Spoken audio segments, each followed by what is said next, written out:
What's up, everybody? Thank you so much for listening. I wanted to put this in the top of the show. Make sure you subscribe on Patreon, patreon.com/Brennan Tassif. Check out the merch store at brennantcomedy.com to get your ex-drinking buddy merch.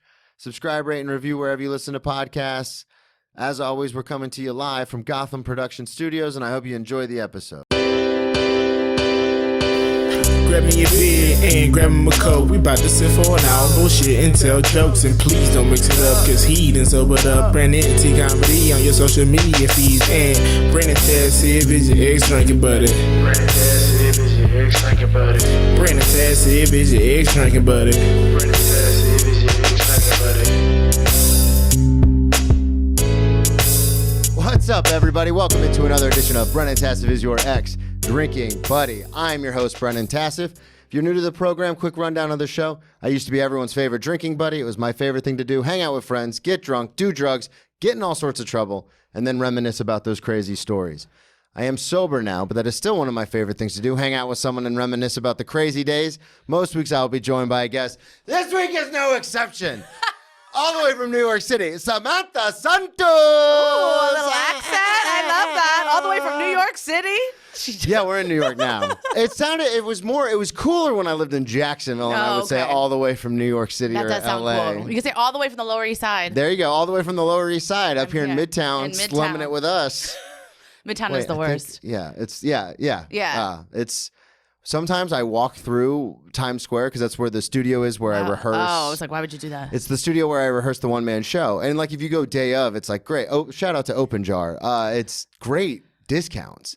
But it's in the middle of Times Square. Never. Couldn't pay me. It's the worst. It is. So every time my brother comes from Florida with like my niece and nephews. Shouts out Florida, gang, gang. Oh, yes. Yeah, I guess. They're always like, let's go to Times Square. I'm like, absolutely not. Call me when you're done. Yeah. I'm not going.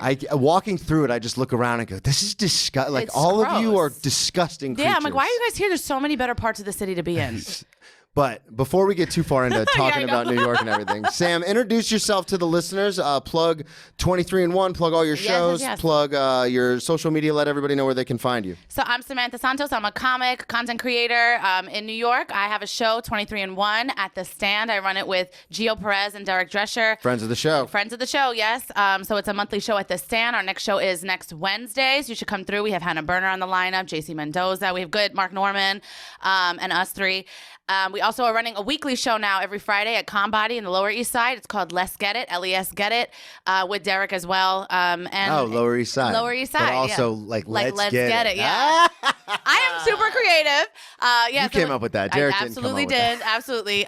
So, yeah, he wanted like a jail reference, but I was like, enough with this. I haven't been to prison. Commissary comedy. Literally. Boom. So, but it is at Combody, which is a gym where they hire ex-cons. So it's still within his what he likes. Yeah. So we run a weekly show, and it's what he likes, and it's a free show. We just charge for White Claws and beers, which are $5. So perfect. Yeah. And then you can follow me at Make Me Laugh Sam on all socials. Good.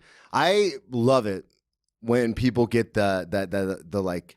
This is a weird thing, but when they have the one thing. Yeah. Like, I don't like when it's like, oh, Twitter's this, Instagram's that. Oh, yeah, no, just one. Yeah, I'm like, I can't be. I was lucky because after my second open mic in 2009, I was like, oh, I'm a comic now. I've got a whole bit about it. I love that.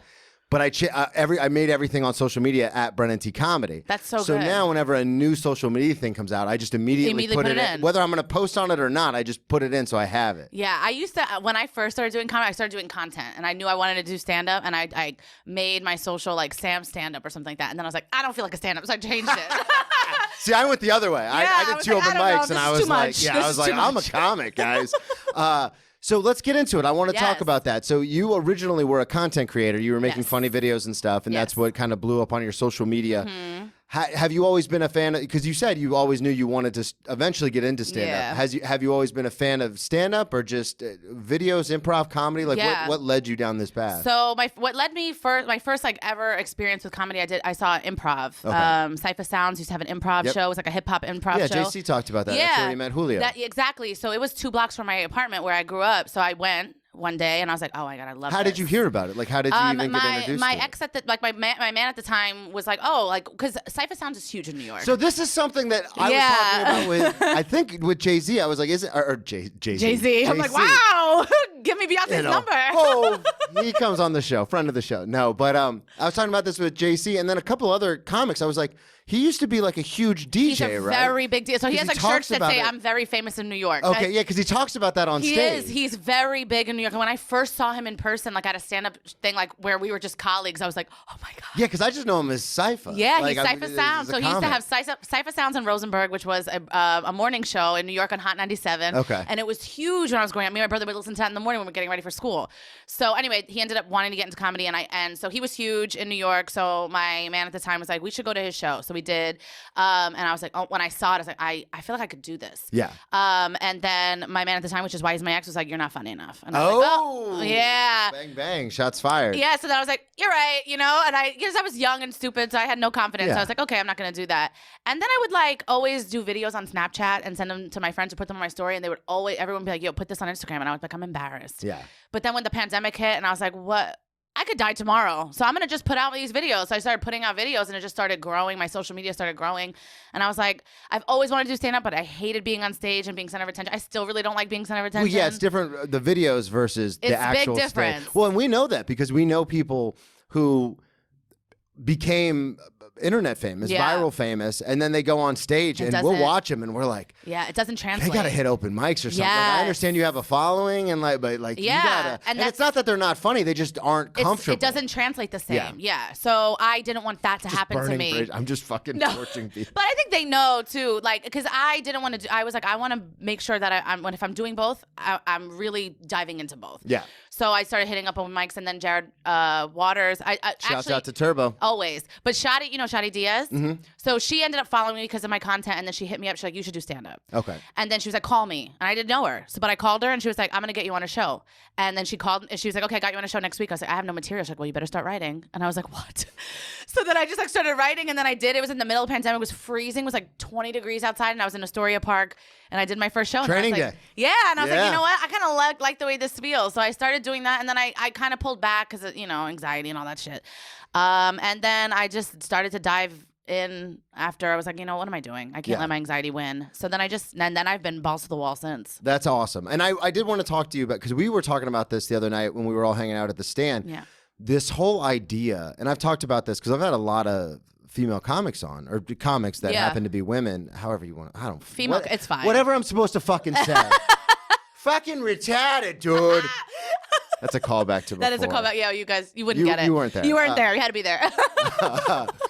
But but it's this weird idea of, and you brought this up, that sometimes people will message you or comment like, oh, this is really funny, especially for like a woman. And I was like, that's it's crazy. Bananas to me. It is nuts. And like what we were talking about, because like when I was on dating apps, guys thought that I was gonna be like, oh my God. Me? Like they would be like, oh my God, girls are usually not funny, but you are. And I'd be like, I'm never speaking to you again. Yeah, don't. You piece of shit. I was so upset. So was that, because I understand what you're saying about the ex, because I've gone through it too, whether it was my ex, my current ex, that I still live with, but we're working on it. I didn't know that. Yeah, we're out January 29th. We're out January 29th. At least in New York will really keep you in something you don't want to be in. I know it. Well, and I've been there. I've been talking about this on stage too, because it's like one of those things where when I was in my 20s and drinking, I'd be like, fuck this, and just burn everything to the ground. Yeah. I'd call like one of my buddies and be like, Derek, I'm crashing on the couch, boys night. I know, but when you're in your 30s, when you're healed and you're sober and you're trying to maintain a credit score that's not even that good, but you have rebuilt from nothing, you're like, I can't break this fucking lease. Not, especially not in New York. Yeah. You can't. And she, bless her heart though, love her to death. Shout out to Savannah, friend of the show. She was like, no, I got it. I'll handle it. And I was like, you sure? And she's like, yeah. And I asked her like a million times, and she goes, move the fuck out. I love that. Like, all right, cool. I'm out. Bye. Great. Perfect. But that whole idea of getting in your own head, and we're naturally, most comics are, we're naturally anxious people. Very. But like mine, I've felt the same way, where it's like, I don't even think, and that's another thing about comics is, we'll gas each other up, but it's not always about the comedy. Mm-hmm. Because we're in the circle of comics, we already are like, oh, well, it's a given that we're all funny. Yes. So sometimes we forget to be like, oh no, like that's a great joke, or like you should keep working on that. Like sometimes we forget that because we're like, oh, we're all professionals, like we all know what we're doing. And I've had that same experience with like significant others and stuff where it's like they won't, like I'll do a bit at home that I'm like thinking about, and they'll just be like, I don't get it. That's horrible. And I'm like, oof, oh, and they don't understand how much that shoots you down. And it's like, it is in your soul. You always remember it. And then I get nervous to do it on stage because I'm like, now I don't have the confidence in it. Yep, absolutely. Yeah, it is. It's a lot. So how did you get over that with because I completely understand that idea of like, well, I'm with this person, the whole idea of gaslighting, like this person doesn't agree. And I've been that person, and I've been the person that's happened to. Mm-hmm. So I get both sides of it. But how did you fight through that? Like how did you... just a quick 9 years later, and I was great. I felt. But you were saying earlier it was the pandemic where you're like, oh, the pandemic. Yeah, it just so that kind of stuck with me. Anytime I wanted to do comedy, I'd be like, no, the person that was closest to me didn't think I was funny.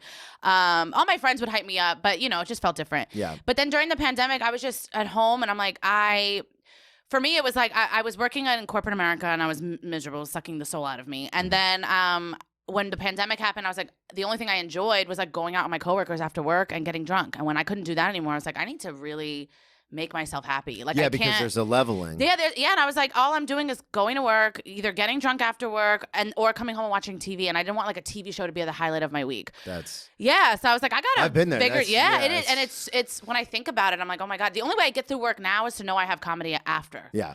And I don't know how I was doing. Isn't that crazy? I say it all the time. Yeah, it's the only way. I actually enjoy other comics, they know where I work and they know how it's a swanky, nice place, and they're like, you can't quit. Like you have to stay at that job until you absolutely are working so much you cannot even work it, like 1 day a week, because it's an awesome job. Yeah, and I love it. But there are nights where it's like a rough night, and I'm like, I don't want to be here. Yeah, I say in my head, I'm like, one more season. My God. Like our busy season. I'm like, one more season. I just have to get through one more busy season. That was me on Sunday because I work 6 days a week, like in my regular job. And on Sunday was just a fucking crazy day. My boss was being an ass. And I was like, I can't. I'm like, I can't.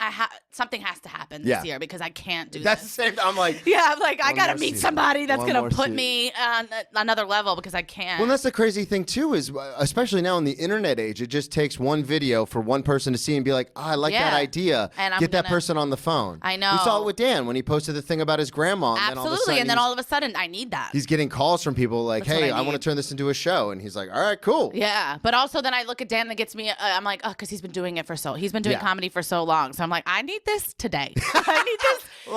Now. Like someone's got to watch this podcast and put me on because I can't do it I don't have anything left. I constantly, it's funny because January is like the slowest time of the second slowest month of the year at work. Mm-hmm. And I was just telling Suki, it's hilarious because it seems like in December, everyone's obviously super busy and such a busy time. And then it slows down in January. So I worked like 1 day this past week. I'm only scheduled for like 2 days, which is nice. But at the same time, now I've got people being like, hey, I'm down to do the pod. And I'm like, I guess we're going to credit card this up because eventually this is going to hit. It's going to pay for itself. It will. It's a very good, you got it. Eventually. Just don't forget me when you make it there. I need help. I'll do anything.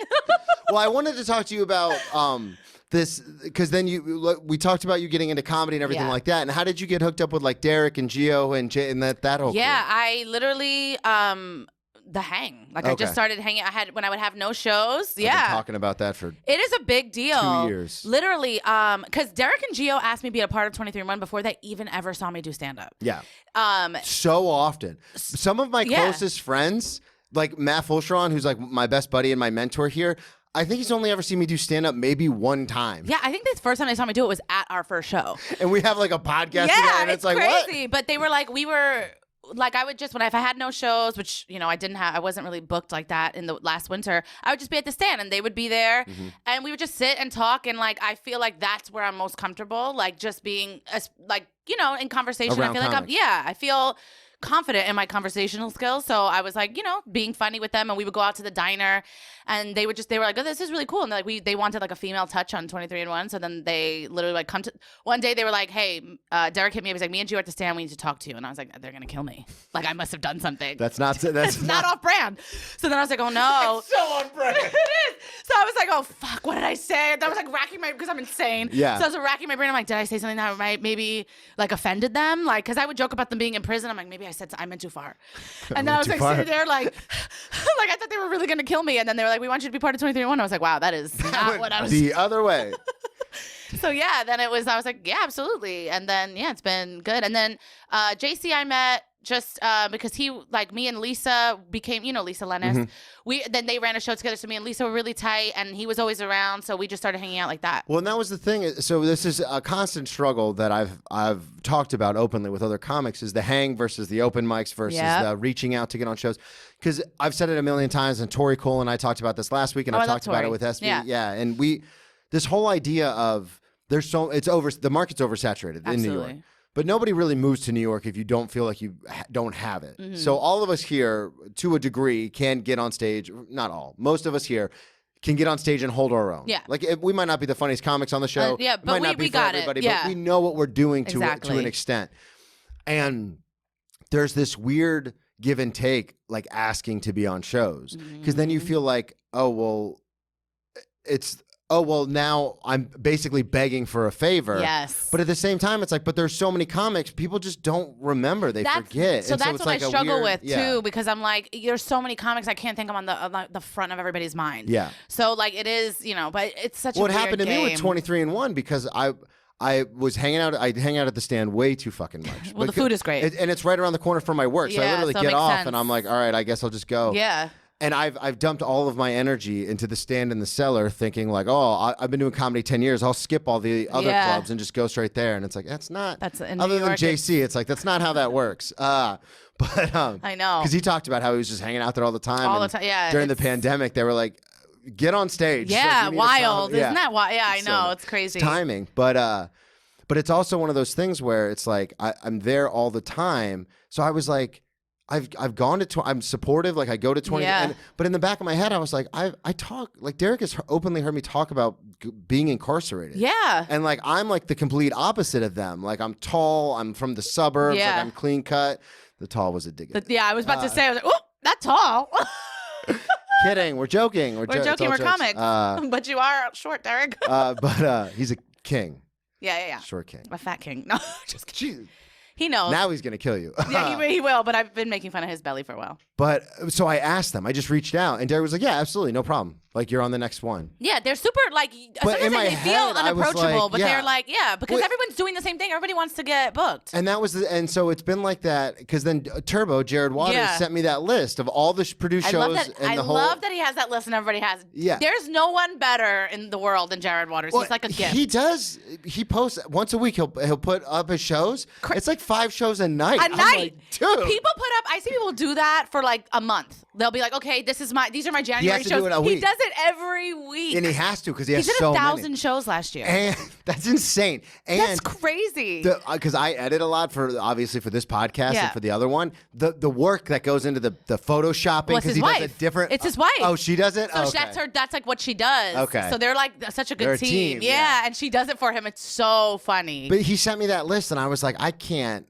I kept telling he sent it. He was on the show like 3 months ago, and I kept saying next month I'll reach out. And then I was like, well, November and December's busy at work, so I won't reach out then. And now it's January, and we're super slow. I'm working like 2 days a week, and I'm like, I don't want to reach out, because I feel like such a piece of shit to be like, hey guys, can I please maybe get on your show? I know, I hate it. I really don't like it at all. It makes me very uncomfortable. Yeah, but then there's this other thing where people are like, oh, just go to, because I've had this conversation before with other comics, especially on this show, where they go, oh, I was just hitting like 10 open mics a day. And I don't have the time. Well, and there's also a part of me that's like, I understand for people who are like just starting or newer in comedy or something, but it's like, I did that, man. Yeah, like I did the open mics. I did bar shows in Oklahoma City where they refused to turn the Thunder game off, and people are being like, "Get the fuck off the stage!" Like, I've done all that. Yeah, I don't love an open mic. Well, and so now it's to the point where it's like, I definitely am not above it, because open mics are very important. I'm not above it, but I hate it, especially as a woman. Yeah. It's a different thing. SB makes Guys it very clear when she hosts. She's like, "Don't fucking talk to me. Don't touch me. Don't yeah, come up to it's me." like a nightmare to be. It's like one of the worst. I was like, this is when I was hitting up open mics like hard. I was like, I hate. There's no other place I'd rather not be. Like this is like such a nightmare of a place. Yeah, and it's especially in New York. And I was telling this to someone the other day, because they have no affiliation with comedy. And she was like, what do you mean you're going like to do comedy stuff during the day? And I go, open mics. And she goes like, what's that? So I had to explain this whole thing about how like in everywhere else except Chicago, LA, New York, and probably Atlanta, everywhere else open mics are almost like shows. That's what everybody says. Because there's not an oversaturation in the market. You can't. So people are like, oh, I want to see comedy, but the comedy club's not open on a Monday or a Tuesday, and so let's go to this local open mic where there's local comics. I can't even imagine. The only one that's like that, Comedy Mob? Mm-hmm. Yeah, they like run it like a show. Yeah, because when I first moved here, everyone told me to try that one. Yeah. And but then it doesn't feel like an open mic because I don't want to try new material. It feels like a show. So I'm like, oh, I want to go hard. Whenever the Comedy Shop is perfect for this. Whenever like this has only happened twice in probably the year and a half I've been going there, but whenever random people like walk in. Same thing. Yeah. I immediately go, this is a show now. Yeah, now I got it. Now, Type 5 coming up. Here we go. Absolutely. Every time I've done Comedy Mob, I go over there I'm like, I'm going to try this out. And then I'm like, no, the room is packed. Yeah. With a bunch of people. Absolutely not. I'm not going to go up there and try new material out. No, this is a show. Well, and that's the other thing, too, and then we're going to get into some of the stories, but that's the other thing, too, is that a lot of people outside of, like, there are people who love comedy, and podcasting has made it so easy for people to, like, dive into that. And which is awesome. I think it's great, especially for me, because I have a certain kind of thing that I'm going for. So to find my own audience is ideal. Yeah. But the other thing, too, is that people don't understand. Like, it's not like, oh, you're past at the stand, so just do new material at the stand. It's like, that's not how that works. I have to kill every time. Or you're not past at the stand anymore. Yeah, they stop booking you. Yeah, so it's absolutely not. Yeah, so, and I talked about this with Gastor because he was just like, no, if it's a weekend show, we're coming. Yeah. He's like, maybe if I'm on like a Tuesday or a Wednesday, then you might be able to slide in like maybe one new joke. He was saying that he'll slide in and sandwich it in between like two strong jokes. So it's like, if this doesn't hit, cool, I got my other stuff. I can just go on, yeah. Well, that's why me and Derek started this Friday show that we're doing weekly, which we'll definitely get you on, because we wanted a space to be like, able to try new shit and it doesn't feel as high stakes as the stand. The Village Idiot guys do that. Yeah, Isaac and Andrew, they do their show at the Mayfly every week. Yeah, and it's like a last minute thing. Like they'll just throw up like, oh, these are the comics that are going to be on. But it's like, okay, there's an actual audience there. They're super smart. They did it after trivia, so the room is packed. It's packed. And then at least probably 30% of the room. At minimum, 30% of the room will stay. So 30% of a packed bar is better than 7 comics at an open mic. At an open mic. Exactly. Because also comics at an open mic are not listening to you. No, at all. So you're not getting anything. I could do this in the mirror. Yeah. And I'll get the same response. That's what I'm doing with the one-man show. I literally do stuff in the mirror all the time. Because, and especially with the one-man show, because it's not billed as a comedy. Yeah. So I do want it to be funny. Yeah. Especially at certain points. I'm writing it to be funny.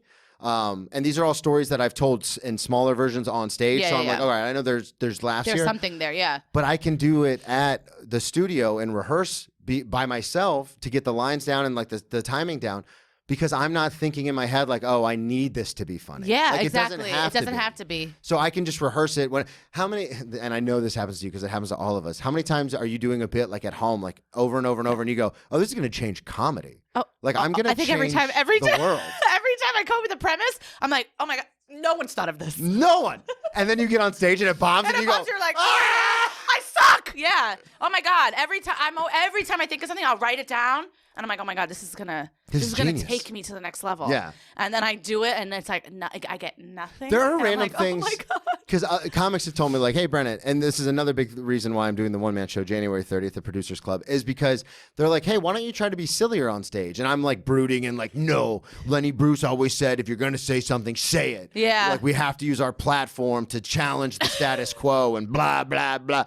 And then I realized, oh, I keep going back to this stuff because it means so much to me to say it out loud. And it's like, so I was like, oh, I'll just do this show, record it, put it on YouTube, and then I can just move on. Then move on from it, yeah. Because there's so many things that happen in my like the joke about movie lines, the bit that went viral. Yeah. Well, viral for me, like 20,000 on Instagram. That's great. But that was something I do constantly. And I never thought to turn it into like say it on stage. It's just really? I quote movies all the time in my real life. Yeah. Like it's just because I'm just your obsessed with thing, movies. yeah. I just do it. And then one day I was like talking about something, and in my head I was like, and I said a movie line while I was on stage, and I was like, oh, that's from a movie. And someone was like, what? And I was like, oh, this is a bit. I've been doing this for 34 years and never thought to say it on. Yeah. But that's another reason why I'm excited to get past all that, because it's the silly stuff that you don't even think about. Yeah, you don't even think about it. There's so many times I say stuff. That's the good thing about being with JC, because he's a comic too. So like sometimes I just say something random that I've been saying. Yeah. And he's like, that's a bit. You could do something with that. Yeah. I'm like, really? I don't. And then you do it. And then you do it and it crushes, and you're like, oh, you were right. Oh, I thought I was going to change the world with this material, and it bombed. And then this it's like little thing. Yeah. I used to go to the zoo with my ex-fiance back in Jacksonville. We would go to the zoo all the time. And every time we walked by the bears, I would always go, I don't see what the big deal. Like, I could fucking take this bear. Like, I don't see what the big deal is. And I would say it all the time. Never registered. Oh, that's a bit. Yeah. Never thought about it. And then the other day, well, it's such a comic thing. The other day, it was like 6 months ago. Yeah, you're like 8 years ago. It was like 6 or 8 months ago, I was talking to somebody about going to the Museum of Natural History. And I go, they have all the stuffed animals there. Like, they're all taxidermied, which sucks because, you know, if that bear was alive, I could take that bear. And they go, what the fuck are you doing? Yeah, like, you have to say that on stage. And I was like, no, that's just a joke that I do. And they go, yeah, exactly. It's a joke. Yeah, so That's do what it the on stage. is I for. don't know why I don't think like that either. Because I also feel like, you know, my premise has to be something that is like unheard of. Yeah. And it's like, no, it doesn't have to be that. It doesn't have to be. And we do have material where it's Yeah. just something that happens to us. But yeah, it doesn't always have to be that. Exactly. And sometimes I don't want to take stuff to the stage. I feel like, oh, this is just too basic. But it's like comedy is people relating to you. Yep. And if they can relate to it, you know, then it should, you know, if you're good enough, it's funny. Yeah, you know? and that's the other thing too, is finding the way to make it relatable. Because I've got so much Yes. stuff that if I do it in like an AA fundraiser, or if I do it at like a recovery house or something, it slaughters because everyone's like, "Fuck yeah!" Like one of my best friends OD too, bro. I've got it's lots of bits about that kind of stuff. That's but, very funny. But then I'll go to like a comedy club and do it, and comics like again will pull me aside and be like, "Yeah, that's not really comedy club stuff." Also, fuck everybody too. I hate that too. And they're like, but they're also right. It's like you're not going to get true. past like fucking unless it's one or the other, chicken or the egg. Either I'll get an audience and then they'll pass me just because I have an audience. Yeah. Or I'm going to have to start being sillier and be more like relatable to everyone. Yes. And then I can get past that way. Chicken or the egg. Yeah, like, it's true. It's true. I definitely want to be more silly because I'm very silly, like in my personal life. And, Yeah. But and like in the hang, but when I get on stage, I'm like, you know, a little tight. Yeah, 'Cause yeah. I'm like, you know, I just want this to be so good, and I have so much pressure on myself, so I do need to get to the silly. Well, and that's the thing that happened to me, and we've talked about it before on 23&1. It was the first time I had been on stage at a club that I respected in New York. Like not that I shouldn't say respected, but a club that I was like, oh my God, this is the pinnacle. Yes, this is where I want to be. I felt the same way. And I got up there and I invited a bunch of people. We sold the show out, and then Joe opened up more tickets, and then we sold those, and I was so excited. And then I got on stage and I was so tight that I ended up just talking at the audience, not to the audience. Yeah, that happens to me. And then the show, I mean, my set went, I think your set went well. It went okay. But I tell people all the time, for comics, that's almost the worst way it could go. Yeah. Like, you don't murder, but you don't I would rather bomb, so you're bomb like, sometimes because I'm like, that was so. ugh. I feel terrible about it. Yeah. Following Josh Adam Myers, Not because easy. I'm high energy, Yeah. but Josh makes me look like fucking Mitch Hedberg.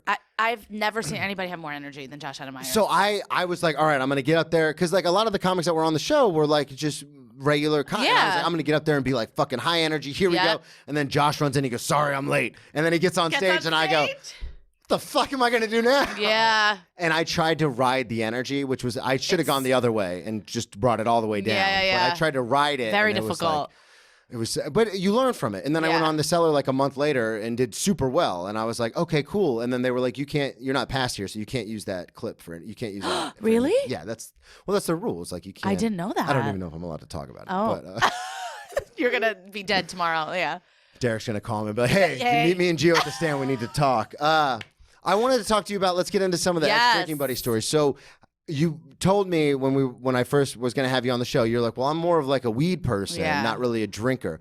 Were you just always not really into drinking, or like how did that manifest itself? Actually, I mean, everything. I really was a late bloomer on all of it. Okay. So like I didn't go to college, so I missed that whole drinking thing. Yeah. And I just didn't like the taste of alcohol, and I didn't find out what I liked until I was like in my late 20s. Really? So all my friends and stuff, like there's a joke when I was like turned 27 or 28, I remember I took a shot at New Year's, and then I just was consistently drinking. And they're like, oh, New Year, new Samantha. Like, because I started actually drinking. Because, I mean, I would drink in my early, I guess. In my early 20s, I would drink, but I would like hold my nose and be like, were, so I have an ex in college that was like that. Yeah, that's how I was. Where she was like, I just don't like the taste of it. Oh, I hated it. And as an alcoholic, I was like, just fucking do the shot. Like, what are we doing here? Yeah, it was so bad. But I think I was never meant to be an alcoholic, because even as a kid with like liquid, like cough medicine, my mom would have to put like a turkey baster in my mouth and like hold me down to get it down my throat. You were just out of it. Absolutely couldn't. And I learned how to swallow pills at like 3 years old because my mom was like, I can't. Yeah. So that's my ex in college. Yeah, Full it was circle. so... She's like, I'd rather just take a Xanax and then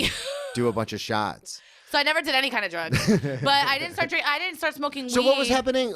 I don't mean to interrupt, but what was happening in like high school when everyone's going out and partying and stuff? So everybody always talks about the city being like, oh my God, I want to raise my kids in the city. But like I always had things to do. So I wasn't drinking. Like my friend, I had my That actually makes more sense because I grew up in the kind of Daytona Beach, the like, suburbs of Daytona, where there was nothing and everyone was just like, let's get fucked up and go to the beach. Yeah, we were like, there was always something to do. Yeah. So like, that wasn't really anything. The first time I drank, I was a senior in high school, and I drank a Colt 45. Yeah, two zigzags, baby. That's all we need. Yeah, and I was, wasted, like beyond, And then I didn't drink again for like a year. Okay. Yeah, and then I was just like, I don't really like it, and it just wasn't really a part of my thing. And I also am. People always think I'm drunk, or they think I'm like on something because I'm like high energy. Like I don't need it to have a good time. People all the time. Are you still sober? Yeah, 5 years coming up on. But I'm just I'm like high on life, which sounds corny, but you brought it up earlier, like way earlier, but like with the Derek thing. But like sometimes we just say things. Yeah. And then I no longer have the excuse, and you never had the excuse of like, oh, sorry, I said that. I was just kind of fucked up. Yeah. But like in the moment, especially around other comics, I'll say something to be like, oh, this is hilarious. Yeah. And then you say it and you're like, oh, that's just shit. And then, but like you said, people will be like, are you fucking drunk? Or yeah. What's going on? That happens all the time. Constantly. Literally my life. And then I didn't really start. I mean, I would smoke weed every now and then. I really liked that, but I didn't have like a connect to get it. And When was the first time you smoked? Do you remember? Yeah. First time I smoked, I was a teenager. And I was a guy I liked, and he was like, "Oh, do you want to smoke?" And I was like, "Of course." And then, I was like, "I do this all the time." And then I smoked, and I got super high, and then I felt paranoid, and I was like, "I need to leave."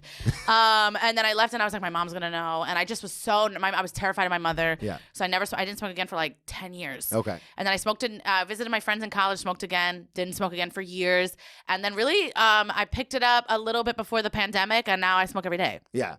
So this is something that I'm incredibly envious of, or people who don't need other stuff in their life. Like, because we were talking about the anxiety, and I have, I grew up with massive anxiety and depression and stuff. So when I first started drinking, it wasn't like, obviously all alcohol like kind of sucks when you first start drinking. Yeah. But as soon as it hit me and my anxiety kind of washed away, I became immediately like, oh, I love this. Like, I need this. So for you, being someone who's also overly anxious but doesn't really have an addictive personality when it comes to substances, how have you coped with your anxiety? Like, how have you been able to do that? I disassociate. Okay. I'm very good at because it's always such a quick. People go, oh, I smoke, or oh, I drink. For a long time. But for you, like, you didn't do that. I lived in it. I really did. I mean, and it held me back for so long for doing everything. I just like kind of lived in it. But I also am really good at being like, I feel like this, but I'm going to leave that right here. I'm going to go do this, and then I'm going to come back to this, which is not great. I had to work on that in therapy because I can really disassociate very well. And yeah, so I just kind of dealt with it, and then I started going to therapy and stuff, and that's been able that's helped me. But that's all very recent. Like it's really in my 30s where I was like, who the fuck am I? Yeah. Like, what am I doing? Like, I felt like I didn't even know who I was. I was able to just be like, I'm not anxious. I feel great. And then like literally go to the bathroom and have an anxiety attack and come out and be like, I feel great. Yeah. What are you talking about? Oh my God. I'm just I wasn't in there for too long. What are you talking about? Yeah, I was like, the line in there was crazy. There's nobody in the bathroom. Yeah. There's nobody in the bar. That was literally my friends. Like when I finally was like, I am a very anxious person. Like everything is causing me anxiety. Like my friends were like, what are you talking about? Yeah. Like, so you just hit it from everybody. I hide a lot of shit from everybody. So no, it's really, you'll find in these drinking stories that I'm able to very much be like no one knows what's going on in my life. Yeah. So then now, like you said, you get into smoking. Now you smoke a lot. You still don't drink very often. I don't really care for it. Don't get down by like that. I like that. It's not really. And I'm also older now, and it feels terrible. Yeah. I just feel awful after. I don't know how JC does it. Oh my God. I know. I'll be like, are you drunk? He's like, I'm a little buzzed. I'm like, a little buzzed? You did like 5 shots on a Tuesday. What are you talking about? Well, he talked about it on his episode, and then we were joking about it when we were all hanging out at the stand, but he's like, well, I'm still on, winter break. I might get out of here and go get fucked up. And he did. And he absolutely did. Yeah. And then he'll be like, he's like, sometimes I worry about myself. And I'm like, I worry about you a little bit. Yeah. Like, and then like we have like White Claws and stuff in the house, and like I'll be like, like it'll be a Tuesday, I'm like, you want a White Claw? He's like, all right. Like, but he's like, don't. Like, he feels like I'm judging him. I'm like, it's a White Claw. You're not like taking back 47 of them. But yeah, I'm not really. It's not really my thing. And I smoke. I only smoke like at night. I don't smoke before like I do a show or anything. Yeah. I can't. But I smoke at night because I feel like I just like I can like breathe. Yeah, You know, like I just go like relax. I work and at work everything is like ooh, I feel so tight sometimes, and I can just be like, okay, I want to sit on the couch Just chill. and just chill and not hear the voice in my head. Yeah. You know, it's Yeah. Oh, I'm very aware of that voice. it's a constant thing. Let's talk about the red pants. Okay, so red pants story. I don't know if these have any sort of order. I was going to They're kind of not. jump around. It's not an order. Red pants story. So I was previously engaged. Yeah, and then we ended up breaking up because he cheated on me on Craigslist. Son of a bitch. Yeah. So we. When was this? How long ago? This was 2014. Okay, so you're not So I was doing in my- stand-up. not doing stand-up. You're in your 20s. Same guy who told me I wasn't funny. So worked out. What a piece What a piece of shit. So he cheated on me on Craigslist, which is crazy. That's insanity. I mean, it's 2014, but 2004, that would make a lot more Yeah, sense. it 2014. wild. Just a wild thing. But also just real quick, the whole like engagement, whether, mine obviously was broken up because I couldn't stop drinking. Yeah. And then I always think about it like, oh, what could have been? And then your engagement, obviously, but just think about it. We're not here. If those don't fall apart, Yeah, then we're not here. I'm so glad that fell apart. Yeah, you're not. And I'm the same way. Couldn't have been better for Like me. I talk about it on stage. Like I talk about my ex-fiance a lot on stage. Which is Yeah. probably why me and my ex are broken up. But sorry, that's a bit. But people are like, oh, like do you ever think you guys will get back to? And I'm like, no. First of all, she's married. I'm super happy she's happy, and I would never have gone headfirst into comedy if we wouldn't have broken up. I never would have almost died. You need and all then those gotten things sober. sometimes. Like it's character development, really. You have to do it. It's a part of the story. It's just at the ending. Yeah. Yeah. So that's a great way to put it. It's Thank a part you. of the story, just not the ending. Learned that in therapy. Yeah. So he cheats on you on Craigslist. And now is he doing like a back page kind of a thing, or is he like? He was just hitting up. There's like personal ads, and he was just hitting people up to try to fuck. I guess I don't know. So I ended up finding it out because he had a phone that was not connected to a service, and he would use it as an iPod in his car.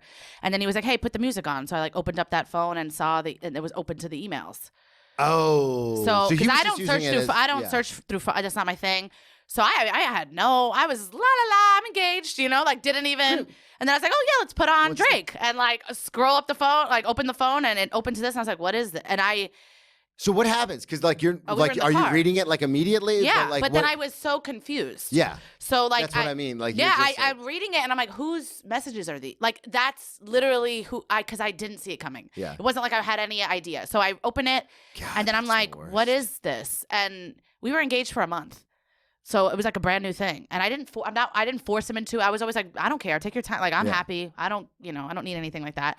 And so I'm like, what is this? And I didn't get to fully read it, or maybe I did, and everything was happening. So he grabbed the phone out of my hand, and once he did that, I was like, oh, he's hiding something from me. So grabbed the phone, and we were on the FDR drive, and then I was like, oh, I'm insane. So I'll just take my seatbelt off, and I don't care if we both die, but I need that phone. So I took my seatbelt. Oh my God. Absolutely. I took my seatbelt off and I went onto the driver's side. You said it so matter of fact. Oh yeah, because it wasn't even a thought. I was like, I'll end it for both of us right now. She's like, she came on and she was just like, oh yeah. So I punched her in the face, and I Yeah. was like, wait, what? Yeah. So I went on his side, and he has his phone like out the window on the driver's side, and I'm Just gotta let it go at that point. yeah, and Just I'm throw it. on. He couldn't, and he's like, "You're gonna kill us," and I was like, "Okay." Then that's how the story ends. It was. That's how the story ends. Yeah, And that's not a part of your story. That is. the yeah, end. this is the end. So then I went and grabbed the phone or whatever, and then I started looking through that, and I was like, "What is this?" And then I just saw so many messages. So it's like, It was multiple. a lot. Then I saw the date of it, and it was the date that like my mom did like a engagement brunch for us, and he like was doing that day. Because you were at the brunch. No, he was at the brunch. It was like he did it the night before and the night of The brunch. the brunch, and like at the brunch, he's like, I want to leave. He kept being like, I want to leave. And I It was all like, makes sense. Now it all made. Then it was like It's the usual suspects. Yes! When Kaiser Sosa. it was just starts walking crazy. straight, yeah. So then anyway, we were engaged, whatever. And that ended up happening. I was super embarrassed. What did you? So I'm curious about this. What do you? Because I'm very open about my Yeah. alcoholism and stuff. So when people go, "Oh, you were engaged before," what happened? I couldn't stop drinking. Yeah. What do you tell people? So I You lied about immediately it just- until okay. 2020. Yeah, I was gonna say. I didn't tell anybody. Then you have to mine it for material once you're getting on stage. Well, you're yeah, like, all but right. in 2020, I was like, I don't want to take this into a new decade. Yeah. Like I was carrying it. People were, I put it on me. So when we were breaking up, I was like, let's just tell everybody that it's on me. Like, I don't want to go through this. That's such a burden to bear. I know. And it's crazy. People pleasing? Yeah, it is a people pleasing thing. Yeah. And I was just like, I would rather not anybody, because in my head, I'm like, we were together for 5 years, and I was like, what if I decide to get back with him? I don't want people to think I'm stupid if they hear the story. So I was like, I'd rather just say, I know, it's crazy. But that's insane because it would be stupid to get back with him. Of course it would. But I was like, I don't know, because I was like, so it just you just don't know, yeah. And I was like, I don't want anybody's opinion. I just want to, whatever. So we ended up staying together when I found out for a little bit, and then I ended up breaking up with him, and I didn't tell anybody. So what happens? He's like, I'm sorry, I'll work on it. Worked on it, yeah, that's what he said, and then I couldn't bear it. Yeah, like, it was so much, and we were Once literally. the trust is broken, it's over. Of course. And we were in his car around. So this happened in the summer. I found out around Christmas time. We're in his car driving, and I started having an anxiety attack. And he was like, "What's going on?" I was like, "Pull over." And he pulled over, and I was like, "I can't do this. I can't. Yeah. It's over." So we ended it. And then I didn't tell anybody because I just felt like, I don't know, it was such a thing. But I was like, I felt bad. I felt bad for my parents. They were so excited. And my dad was like, can't wait to walk down the aisle. And it just felt like a lot of pressure. Oh, it's a lot. So I was like, I don't want to tell anybody. And then my aunt was having a surprise birthday. Like, they were having a surprise birthday party for my aunt, her 60th birthday, in my cousin's dance studio. And they invited him, my ex. And I was like, everyone thought we were still together. So I was like, okay. And then he's like, yeah, I'll go. Of course. And then he went, and then I was like, I can't go to this. Someone who openly cheats on their fiance is not going to be. Yeah, he's not going to be like, have this one. Yeah. Yeah, he's like, I don't want to make things awkward. He's like, I'm here. I was invited. Yeah, that's literally. I was invited. He's like, your family wants me there. I'm like, they don't know what you did. Yeah. So everyone thinks we're still together. So before I had anxiety the whole day about it, and then my sister-in-law and I were like, she didn't know either, but she was like, should we drink before we go? And I was like, yeah, we should absolutely drink before we go. So we drank And you're not a drinker. I'm not a drinker. So we drank a whole bottle of wine, just me and her.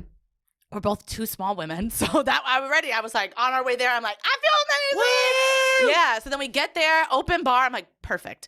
So I think throughout the night, I have no idea, like, your tolerance or nothing. Anything. You're just like, let's go. Let's just drink. So I would say by the end of the night, I had 3 bottles of wine. I fully consumed.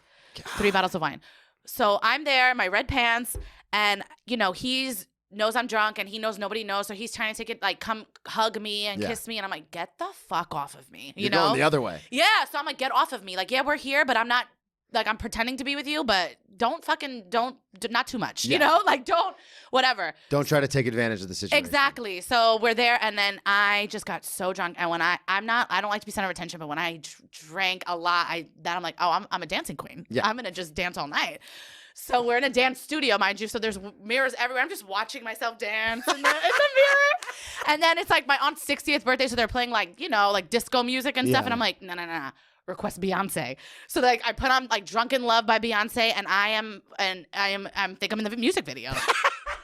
Yeah, and I'm literally, all the pictures from that night all you see are my red pants. I look like I'm missing a torso because I was bent over all night just shaking my ass, twerking at in mirrors. 60th, at your aunt's 60th birthday party. And so it literally just looks like just legs at every picture because I didn't stand upright almost the whole night. And then the mirrors, I had my hands on the mirrors, like hold myself up, so the mirrors just had handprints on them. Oh my God. And then, but my dad's family, crazy Puerto Rican family, my aunts were like, Samantha's not, the life of the party. They loved it. They were like, she is the dancing queen. Yeah, she is the dancing queen. And it was just like, I was having a great time. My cousin Mel, she's like my oldest cousin, her husband was there. He's always drinking too. So me and him are dancing, but I guess I was dancing so provocatively that like my cousin Mel's friend thought I was a random bitch at the party. And she came over and was like, that's my friend's husband. Yeah. I'm like, that's my cousin. So back the fuck off, and I'm gonna be over here bent. So it was just a crazy night. I'm just dancing provocatively with my cousin. We've all been there. We've all been there, right? So it was just crazy night. But my aunts loved it, and then I still lived with my parents at the time. So I remember I got home. I don't remember any of it. They were not thrilled. And I remember I threw up in the middle of the night, and we had like my childhood dog was there, and like I'm trying to throw up quietly because my mom is so annoying. And my dog's like trying to sit on my lap, and I'm like trying to push him away. Yeah, and then my mom, I can hear her. It's in the middle of the night. I could hear her little slippers come to the bathroom, and then she's like, I'm like throwing up. She's like, look at you. Yeah, and she's like, are you happy? Does this make you proud of yourself?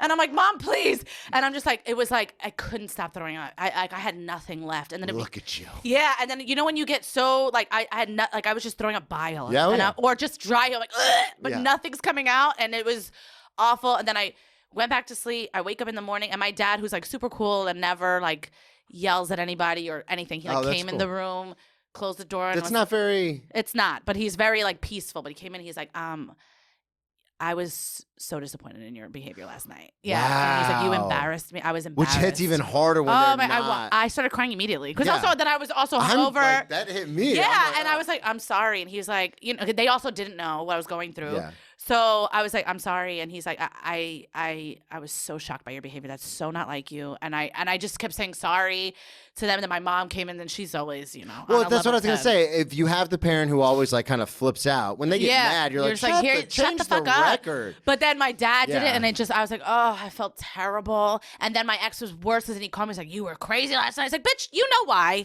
Did you tell your dad? Eventually, like when I was going to say, I would have just thrown the card on the table right there. I never even ended up telling my dad about it. I told my mom to tell my dad about my Oh, me you just couldn't do it. And then I just was so embarrassed. Everything was so embarrassing for me. Well, and we feel like it's our fault. Yeah, I felt when like- bad shit happens, it's like, oh, Absolutely. I deserve this. Yeah, so Why couldn't I see this coming?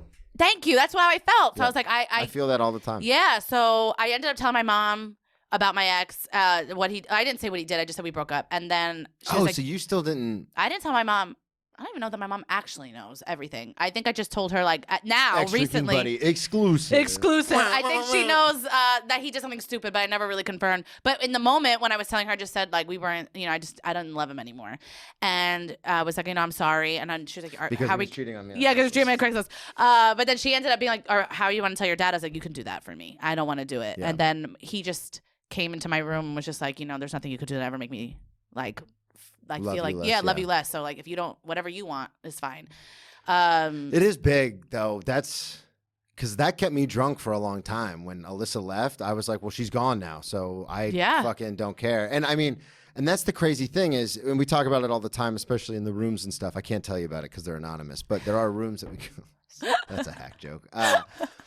But it's that the drinking is a symptom of something that's much bigger, which again goes back to the anxiety, goes back to the spiritual malady, like not being whole. Yeah. So it's so interesting that you have no problem with alcohol at all. None. Yet we're so similar in so many ways about this like destruction that we can cause. It's crazy because I just was like, I can't just be here sober. Yeah. Pretending to be with this fucking asshole. You know, it was like I had to drink to like deal with what I was. Yeah. It was crazy. But so the red pants happens. Red pants happens. God, that's a great story. Yeah. That's one of my favorites. Thank you. Because as you were doing it, I was like, where do the pants come into play? Oh yeah, it was just because literally these red pants red are in pants, every yeah. photo. It just looks like red pants floating. Like there's no torso. So I want to talk about St. Patrick's just because I feel like that's going to be crazy. But the Friends business dinner, what's that? Friends business. What was that? I was writing this yesterday. You said Friends business business dinner. dinner. Wow, I don't remember what that was. You don't? It just happened recently too. Wow, my brain is now. Well, let's go to St. Let's go to Patrick's St. Day, Patrick's Day, and now we'll get to the business dinner. I'm really racking my brain. Okay, so for When St. is Patrick's this? Day I was working. This was 2018, 2019. So we're past the breakup. We're past the We've moved breakup. on. We're in a miserable. Pre-pandemic. We're pre-pandemic. We're in a miserable relationship, but doesn't have anything to do with this. It has nothing to do with this. I But, almost got water all over everything. I'm back in a different miserable relationship. Yeah, I now remember the Friends business dinner. But anyway, okay. So I'm out with my coworkers. I was working in corporate America, and I really stood working there for like 8 years because How did you get into corporate America? Because you didn't go to college? Real estate. So I was like in property management, and I got into it that way. Okay. So I did that for like 8 years, 7-8 years. But I had such a good time. We would go out after work all the time. So it was St. Patrick's Day. We were like, let's cut out early and like drink, like with my managers. Yeah. So we did. We cut out early. We started drinking. And just when you have a friend that doesn't drink that often, when they're like, yeah, let's go do it. It takes everything to another level. Oh, it was so much fun. Especially because like I've been sober for a long time. So if like someone's celebrating something and I show up to the bar, Everyone's hyped to be everyone's like, yeah! oh shit. And I'm not going to drink, but everyone's just like, you came out. Yeah, if I'm on one night, I'm like, let's do shots. And my friends are like, what? What? Yeah. And they have kids now. They're like, all right, well, that's fine. Call the babysitter. Call the babysitter. Samantha's drinking, yeah. So it's like that. But we went out after work and we drank or whatever. And then we ended up, all the girls from my office ended up leaving. And we were like, let's go to a bar in the like West Village. Because we were working downtown in like the financial district. Mm-hmm. So we go to this bar. And then my friend Gail, she's the best. She was like, I kind of want to smoke. And I was like, oh, yeah. Yeah, obviously. Absolutely. Let's do that. I don't know where we found weed. I don't know. I can't remember. But I know that we got weed and we were like, let's go to the bathroom. So it was like me and all these girls I worked with. Gail and I were actual friends at work. But like everybody else, we were like, we don't fuck work friends. We don't really fuck with these girls. But we'll smoke with them. So we went to the bathroom and we started smoking in the bathroom. Drugs are they pull people together. They pull people together. So we're smoking in the bathroom. I was having such a good time. So we smoke in the bathroom. And then, of course, a fucking narc was in the stall. Some bitch comes out of the bathroom and she's like, ew, are you smoking in this bathroom? That's illegal. And just started whatever. We're like, bitch, shut the fuck up, right? How about we kill you? Yeah, literally. And I have no patience for that. So I was like, bitch, shut the fuck up. And then she's like, what do you not know the rules of New York City? And then I get upset because I'm like, bitch, you're not even from here. Yeah. Take your ass somebody where. So that I'm like, I don't know if you can tell by my accent and the way I'm moving my hand, but I am from here. You don't want it with me. So then I started like, I'm like, who is this bitch? Whatever. I don't know if you can see the hand gestures, but you better get fucked up. Literally, I'm like, you see this name chain, bitch? I don't play. So then I'm like, so whatever. Then I think it's over. I just think she's just being annoying. So then we go to the bar. We're still drinking, and then I'm like, I smoked, and I was like, I want to play a good playlist. So they had like what do you call it when you put money in and you play for songs? Jukebox. I couldn't think of it. So then I'm here. I think I put a 20 in that jukebox, and I'm like, now I'm gonna set the vibes. I'm controlling all of this. So I'm putting music on. I'm having a great time. And we order food. Back to the dancing queen. Yeah, exactly. We order food because now we have the munchies. So we order a bunch of things, and all like 2 managers come and they're like, all of you, get the fuck out of here. You think you could smoke in our bar? And we're like, what? You know? Oh, they got aggressive with it. Oh, they kicked us out, and then the food was coming. Like, wait, and they're like, nope, took the food away from us. Yeah, and then the girl staying there, like, yeah, and I was like, and then I was like, bitch, come outside. Like, I just was like so upset. But then I remember my friend Gail, like, she like looks at me. She had like a baby blue coat on, and she's like not somebody you would ever think would get caught. Like she looks like this cookie cutter good girl. Yeah. And like I look at her and I'm like, what's happening? She's like, we're getting kicked out. And I was like, what? And she like turns around with her coat and she's like, it's the weed. And then she's like, we're like walking up the steps. It was like such a walk of shit. I was so embarrassed. Also, it's still daytime. By the way. The sun is out. It was like the worst. It's still it's daytime. It's like 4:00. Yeah. So we're like walking out, and then the like bus boys are like feel bad for us, so they're like walking with the food as we're walking out because it was like a down. So I'm here like. Did you already pay for the food? Yeah, and they didn't let us have it. But then the bus boys are like trying, like they were cool, yeah. and they're like, yeah, we smoke in here. All yeah, they're like, bitch, where's the weed? So like they're walking up, and I'm literally taking like mozzarella sticks off of a plate, and like putting them in my pocket. Oh my God. Because we were so high, and I'm like, I have to have something. This food, and we fucking paid for it, and it was just so embarrassing because we were just being like kicked out, and it was just a nightmare, and it's just not. It was like we kicked out for weed, and then this girl was like really on her high horse about it, and she was like making sure she walked with us like outside. Really? Yeah. This patron that has nothing to do with. She didn't work there. She was just a fucking narc. Yeah. Yeah, and I was like, you're a loser. Like and then like she was hiding behind the managers because I was like, I'm gonna grab this bitch, and I'm going to murder you. Yeah, I was like, I'm gonna fight you. You know, and I'm not even like that, but I was like, who does that? Yeah. You know, like I've seen people do way worse drugs in the bathroom, and I'm just like, okay. Yeah, we have. I've had to pee so bad and at a bar, and people are snorting coke, and I'm like, well, can you just do that outside? Come on. Yeah, but I'm not gonna go tell on you. Do a key bump. I have to go to the bathroom. Yeah. But I'm like, I'm never gonna tell on somebody. I don't understand, and this is something I talk about constantly with people in general. Is this whole like, oh, you've never been hit in the face kind of culture. I say that all the time. I'm like, oh, you've never been hit, and I will do it. Yeah, I will more than oblige. But this is something, and it blows my mind when people will just say things. And I think it's, and this is going to be old man on the lawn, but I think a lot of it has to do with people are protected now through anonymity of the internet and behind a keyboard. Because there are so many things 100%. where I post and people will like talk shit, and I'm like. All the time. I'm like. I'll meet you somewhere. Yeah, the stand. Yeah, literally. Because I get very upset. East 16th Street. Yeah. I'll see you there. I'll be outside. Very upset because I feel like people think like I have a very sweet demeanor, but it's like I'll also punch you in the face. Yeah. Like, don't play with me. This idea of like she's standing behind the managers, like, sit. Yeah, and it's and get out of here. Oh, this is real life. Yeah. Like, we could end your story right now. Yeah.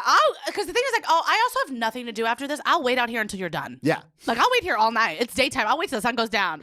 Like, I got nothing going on. Yeah, I got nothing. But then I ended up being very hungry, so I was like, we need to get some pizza now. And after I eat the mozzarella sticks in my pocket. It's so funny you say that. I have nothing to do because again, back to this like idea is I had guests one time when I was working in Jacksonville. The restaurant was like in the bottom of a hotel. Yeah. And as like this cute thing, this couple came in super late. So like we closed at 10. They walked in at like 9:55. Stayed super late. Ordered like $300 worth of food. Left me 0 tip. Like literally 0. Are you kidding? But they thought it would be cute. The girlfriend thought it would be cute if she gave me the room key to their room in that same hotel and was like, "Hey, give this to my boyfriend when you present the check." So I said, "Okay."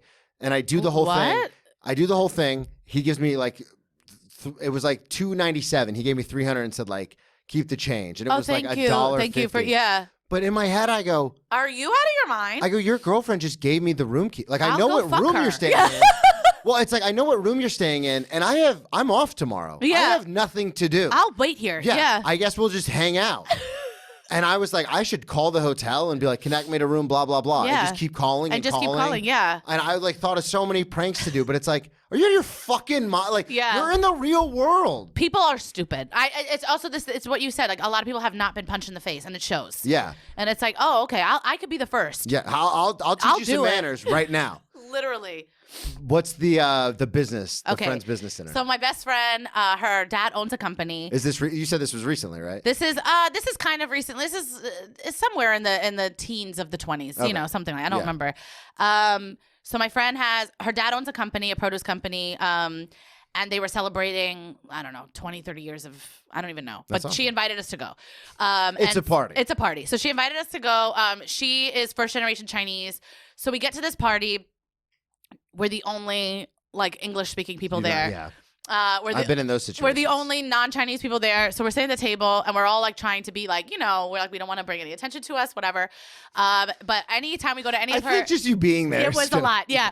So any party that her family throws or anything is always a karaoke thing. So are they big party people? So yeah, I think about Chinese people is they can party. So her family is like always like bottles on top of bottles. Karaoke yeah. too. So they're always doing karaoke, but Chinese songs. And so we're all just trying to be quiet, but then her dad like keeps putting wine on the table. We're not realizing that we keep finishing bottles of wine. So are you? Who is? So it's her, your friend. Yeah. And then all of you, her family and relatives and All stuff. her family Who are you with? So like she's my high school friend. It's all of us, all my high school friends, and like everyone's significant other. So there's there. like a group of people there. A group of that people. you So can... we're all at the table. We're the only. Yeah. So it's like all my high school friends. So she's Chinese, but all my other friends are like Latin, Puerto Rican, right? Puerto Rican or Dominican or something. Yeah. So I know where we are. Yeah. So we're all sitting there, and we're all just like, wow, we do not fit in. And then they're doing like Chinese like karaoke. By the middle of the thing, we're like, put on, you know, we're doing our karaoke songs. I got twisted. Like I was beyond. And I'm like, one of my friends was like a party animal. And it's a Sunday at like 1 p.m. And we are already shit-faced. And she's like, I'm going to bounce. You love getting drunk in the day. I do love getting drunk in the day. It gives me some time. So she's like, I'm going to bounce. It was like this like pretentious like club at the time. So I'm like, okay, I want to go. This is just a friend. This is my friend Katrina. Yeah. She's like, let's go. And I was like, I'm going. And like, that's not my scene. I don't love a club. Like I might. When you're at a party already. We were at a party, but I don't love a club. Like I was like, if I'm gonna take it somewhere else, it's gonna be like a dive bar or something like that. So I was hate like, clubs. Yeah, don't understand hate the a club. noise. But she like knew the bouncer, so we didn't have to wait online. It was like that kind of thing. So we like get to this.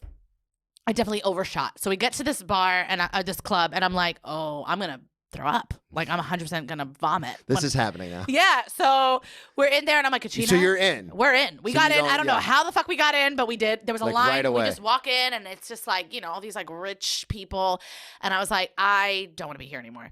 You walk in and you're literally, it was almost immediately. And then a girl that we were with like slipped and fell, and I was like, we got to get out of here. Like this is too much for me. So we end up leaving, and then we were on 6th Avenue and like 20-something street. Very busy, very busy. There's like a lot of shopping in that area, and I'm just yakking, like just throwing up on the corner. On the street or in the can? No, absolutely on the street. Didn't even make it to a garbage can, and I'm just throwing up. And Just on the sidewalk? On the sidewalk. And my friend's holding my hair, and I'm like, Katrina, are people looking at me? She's like, no, don't worry about it. 100% they were looking at me. And then now everything goes black. I don't know anything. And then I just woke up in a bedroom that was not my bedroom, and it wasn't Katrina's bedroom. And I'm sitting there. Whose bedroom was it? I'm sitting there, and I open my eyes, and I'm like, oh no, I've made a mistake, because I was in a relationship at the time. Oh, with the no. with the guy who was my fiance. We weren't engaged yet, but so I wake up and I'm like, I've done something I shouldn't have done, and I can't. And I'm just stiff in a bed. Okay, so this is before 2014 then. Yeah. Okay. Actually, yeah, it has to be.